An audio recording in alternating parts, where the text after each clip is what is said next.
Good evening, everyone. Thank you so much for joining us. I am Sofia Cortez, Digital Content Associate for the Caribbean Migration Consultations. Today, we will be conducting the 5th webinar under the framework of the CMC. And today, our panelist is Pablo Escribano, Regional Thematic Specialist on Migration, Environment, and Climate Change for IOM at the Regional Office for North America, Central America, and the Caribbean, who will be talking about labor migration as an adaptation strategy to environmental change in the Caribbean. So please note that you will be able to find the documents associated with this webinar at the events section of the CaribbeanMigration.org. And also, we will send you the documents via email if you are registered at the website. So without further ado, I invite Mr. Escribano to begin the content of this webinar. Thank you very much. It's great to be here and to discuss the topic of today's webinar, which, as Sophia mentioned, is labor migration as a climate change adaptation strategy in the Caribbean. So what I would like to do today is to focus the presentation in 3 different topics. The first one being migration and climate change in the Caribbean, during which we're going to discuss the vulnerabilities of the region to climate change. And it is important because climate change and environmental issues are not often discussed in migration fora. So this is a great opportunity to look at what are the vulnerabilities of the region to climate change and how this may impact human mobility. We then are going to discuss labor migration and climate change adaptation. We're going to talk about what it means to be an environmental migrant and how labor migration can be discussed in terms of adaptation to climate change. Finally, we're going to talk about challenges and opportunities in the Caribbean and the way forward on this matter.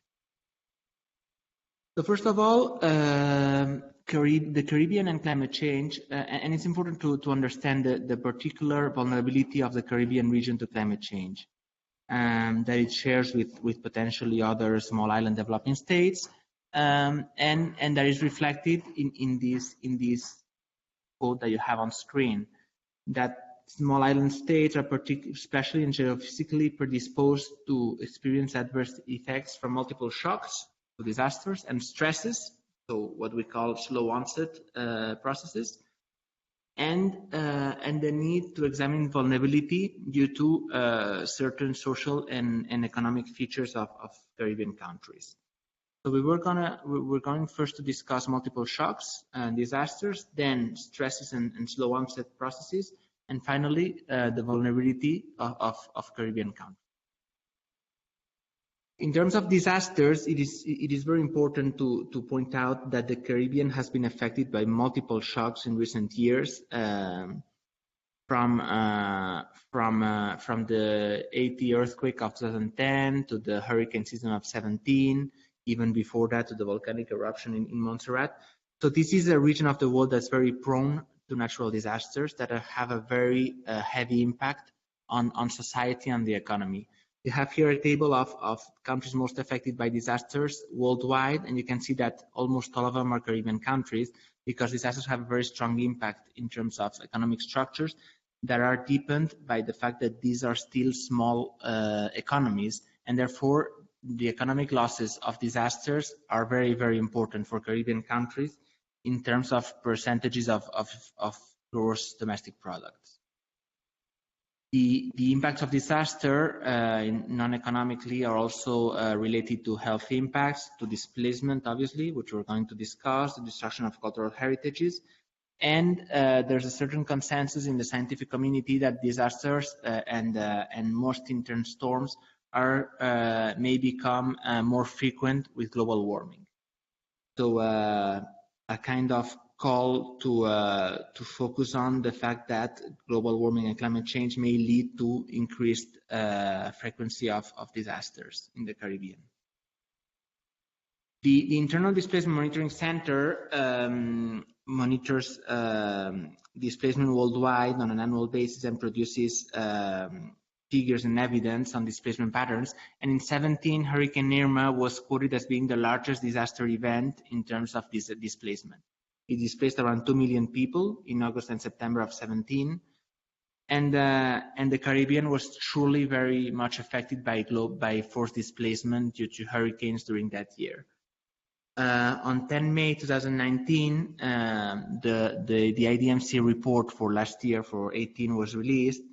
And while the scale of displacement has been reduced when compared to 17, we're still seeing events of displacement in places like Cuba due to Hurricane Michael or the Dominican Republic. So disaster displacement remains pretty much a very important issue in the Caribbean. We also have instances of protracted displacement after, for instance, the Haiti earthquake. So displaced people that are not able to return to their homes.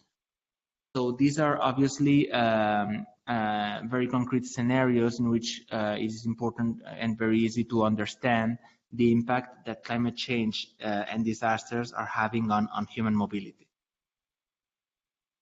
Now, when we look now at stresses or at slow onset processes, it's also very important to understand that climate change is changing the environment and therefore impacting livelihoods across the region.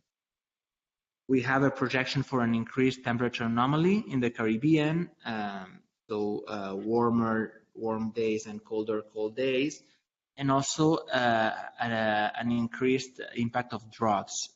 So if we have a global warming of 2 degrees, for instance, we may experience water stress in islands such as Hispaniola, Dominican Republic, and Haiti, and projections of an increase of moderate to extreme drought conditions in increased global warming scenarios. And indeed, if we look at the past, we can see that major drought registered in the region have increased in recent years. And this is important because it affects, obviously, agriculture. It affects water use for domestic use, the tourism sector, and it may lead to conditions of freshwater stress and potential mobility of populations in water stressed areas to areas where they think they may experience less stress and pressure. Sea level rise is obviously a topic that's been highly discussed in Caribbean countries. This is a photo montage of Georgetown in two scenarios of global warming. So obviously the potential impact of sea level rise in coastal areas requires countries to develop potential adaptation and mitigation strategies, because otherwise critical areas of the Caribbean may become inhabitable. This is a conversation that's already taking place in different countries, in Panama, for instance, due to communities being very much affected by sea level rise and some areas becoming uninhabitable. The structural vulnerabilities of Caribbean countries make them particularly relevant. So here you see Grenada as well as Eastern Caribbean countries, and you can see that the population of the Caribbean countries is very much located on coastal areas, which are obviously vulnerable to sea level rise, prone to storm surges, to hurricanes, and to severe storms, and therefore the spatial organization of Caribbean countries make them exposed to disasters, but also to slower onset processes.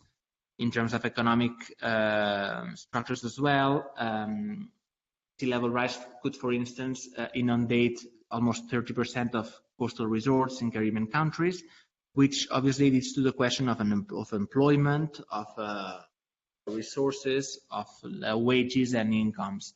And in a situation where the tourism sector may be affected or heavily affected by climate change, it is important to look at what's going to happen with the populations employed in this sector.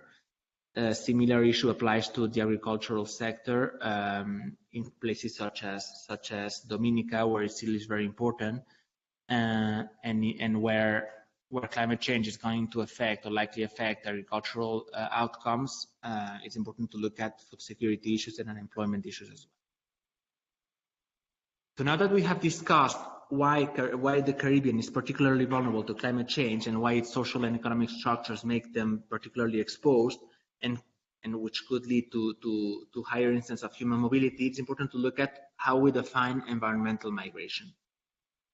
First of all, it's important to point out that there's no international convention or agreement on this issue, and therefore no consensus of a definition.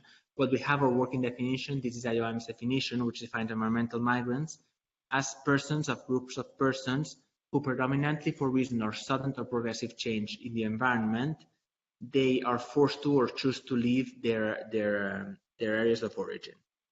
So this definition of environmental migration, interestingly enough, includes both forced and voluntary migration. So both displacement and migration. It can be long, it can be short, it can be people moving far from their homes, and it can be people moving very close from their homes. So environmental migrants really define a whole ensemble of people who, because of changes in the environment, move from their areas of origin. It's important to point out that migration is very often multi-causal. So the environment is rarely the single reason for people to move. Their migration drivers are compounded between the environment, but also labor structures, unemployment, the search for better opportunities, education, family reunification. All these issues are put together into driving migration pattern. And even environmental migration may work in conjunction with other factors. So a deficient adaptation to climate change in terms of sudden onset or slow onset may lead to conditions of inability, as we've discussed, to food insecurity and water scarcity, agricultural structures, water scarcity, unemployment in tourism sector, for instance, or conflict due to the pressure on resources. All these may trigger human mobility. So inhabitability may also be in cases of disasters. Obviously, if entire communities are wiped out by a hurricane, case of Dominica in 2017, obviously this will likely lead to displacement and to human mobility. It is important at this stage to consider that as we mentioned, environmental migration kind of puts together the world of human mobility and the world of climate and the environment, and it's tackled from various angles. The first of them are migration policies, and including the Global Compact for Safe, Orderly, and Regular Migration, and which is reflected into migration laws in certain countries. Climate strategies, and in particular the work of the United Nations Framework Convention on Climate Change, which is translated into nationally determined contributions at the national level, into adaptation plans and strategies. And finally, the disaster risk reduction framework, stepping from the Sendai framework and the guiding principles of internal displacement, as well as humanitarian assistance. So these are three lenses, among others, that allow us to look at environmental migration and help us in understanding how countries can respond to this challenge. The Global Compact, as I said, is a very important tool. It was agreed by the end of 2017. It includes two particular objectives which are very important in terms of environmental migration. The objective 2, which addresses the drivers and structural factors that compel people to leave their country of origin, and objective 5, on enhancing the availability and flexibility of pathways for regular migration. Both of these objectives are very concrete recommendations for countries to work together to address environmental migration. As I said, the United Nations Framework Convention on Climate Change is another area of work from the climate sector which has enabled countries to address environmental migration, both at the global level through the recommendations of the Task Force on Displacement, as well as the country level. Some countries in the Caribbean have started integrating environmental migration in their climate strategies. We have the example from the Bahamas Nationally Determined Contribution, which mentions human resettlement, a resettlement of communities from the shoreline, also Haiti on disaster risk reduction and planned relocations. So these are two examples of Caribbean countries which have started to address environmental migration in their climate strategies. When we think about migration as adaptation, it's important to point out that environmental migration per se is neither positive or negative. Environmental migration can be negative, especially in terms of forced displacement, because people forced to leave their countries may be affected in their livelihoods, in their possibility to access services, in the protection of their human rights. But it can also, environmental migration may also bring positive outcomes in terms of adaptation. We're going to discuss this issue. First of all, it's important to point out, as the IPCC does in its last report, that that human migration is increasingly gaining attention as a response to climate change. However, there is medium evidence and low agreement as to whether migration is adaptive in relation to cost effectiveness and scalability concerns. It means that because not everyone can move, it is complex to think about migration as an adaptation strategy that can fit all scenarios.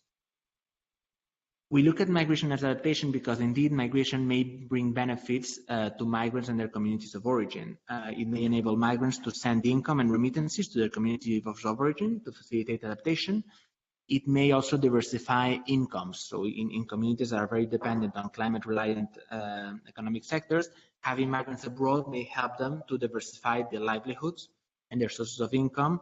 Migrants may also send money for education purposes, for health, to allow investments, and therefore may facilitate the resiliency of communities. At the macroeconomic level, it also helps in filling labor market gaps in communities of destination and easing unemployment in communities of origin. So all these are potential channels through which labor migration may be considered as an adaptation strategy to climate change. However, what are some of the challenges that we encounter in the Caribbean when we're thinking about labor migration as a climate change strategy, adaptation strategy? First of all, we have capacities issues. Indeed, there's still, in terms of international migration, certain concerns in terms of political and legal acceptability and questions of capacity, right? Because countries have to be equipped to really harness the positive contributions of labor migration to climate change adaptation. There's also a need for enhanced policy coherence. We just saw how environmental migration may be tackled from a climate perspective, from a migration perspective, from a disaster risk reduction perspective, and having policy coherence between those areas is very important, and even including other areas such as planning and development planning, education, health systems. Bringing all this together is still a requirement for an increased and an enhanced approach to labor migration in climate change.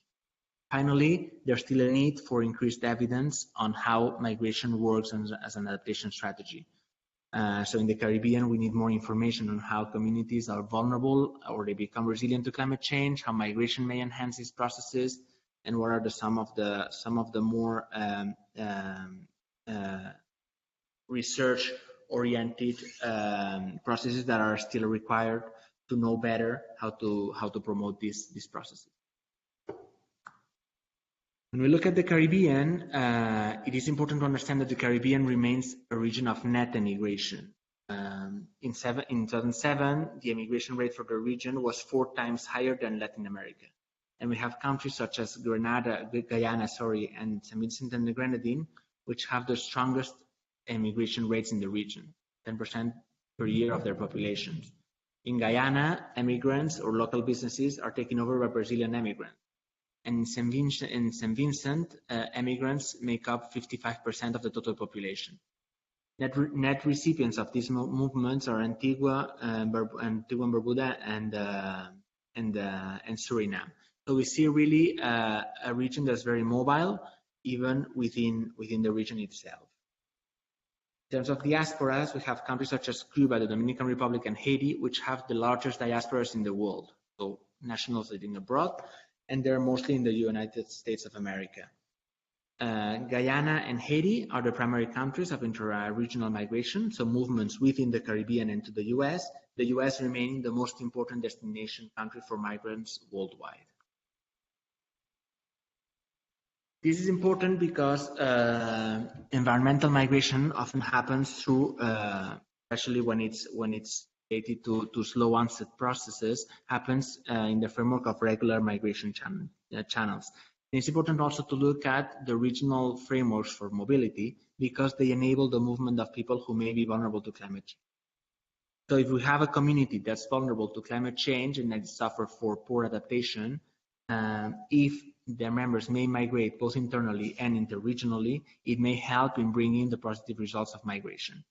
In the Caribbean, we have the CSME, the Caribbean Single Market and Economy, which helps the free movement of certain categories of people to certain countries with documentation. And these peoples may be able to move and to look for labor migration opportunities elsewhere and bring remittances, exchanges of experiences, alternative livelihood to their communities of origin. In the OECS, there's also a free movement which is larger than the CSME, which also may bring potential issue for people who are affected by disaster. And we saw that in the 2017 hurricane season, where affected people from OECS countries could travel elsewhere in the region and find assistance and find protection due to their areas of origin being strongly affected by hurricane. So finally, and in order to conclude, I would like to mention 4 points that we discussed during this webinar and that are important looking forward in the Caribbean on this issue. First of all, is that environmental migration needs to be in line with the recommendations of the Global Compact, as well as human rights framework, as well as now the recommendations of the Task Force on Displacement under the United Nations Framework Convention on Climate Change. So we do have global processes that have identified useful recommendations to move forward at the national level, and it's important for these processes at the national level to look at what's available at the global level. Secondly, programs related to labor migration from a climate change perspective should be designed through multi-stakeholder dialogue. Not only between different governments, but also within governments. So it's important to involve disaster risk reduction areas, planning areas, migration, obviously, climate change, strategic policies. All these departments together should work into having a whole of government approach to labor migration if we are to consider the capacities for climate change adaptation. Thirdly, the need for data. We've discussed this a bit earlier. We still need more information on from a labor migration perspective on the existence of labor skills, the availability of labor, temporary deployment, also from a climate change perspective, local vulnerabilities, climate change adaptation needs. So there's certainly a need for more updated evidence on these issues. And finally, the last point that we would like to make is that labor migration should not be considered as a silver bullet for climate change adaptation. It should be considered as one of the potential options to promote adaptation. It includes obviously climate change adaptation, local adaptation, as well as mitigation, immigration retention, the alternative livelihoods, additional mechanisms of support, humanitarian assistance, adaptation, etc. So labor migration may indeed be considered one climate change adaptation possibility, but it should be considered in between a whole range of other policy options. So with this, the presentation is concluded, and we remain at your disposition to provide any additional information that may be helpful. Thank you very much.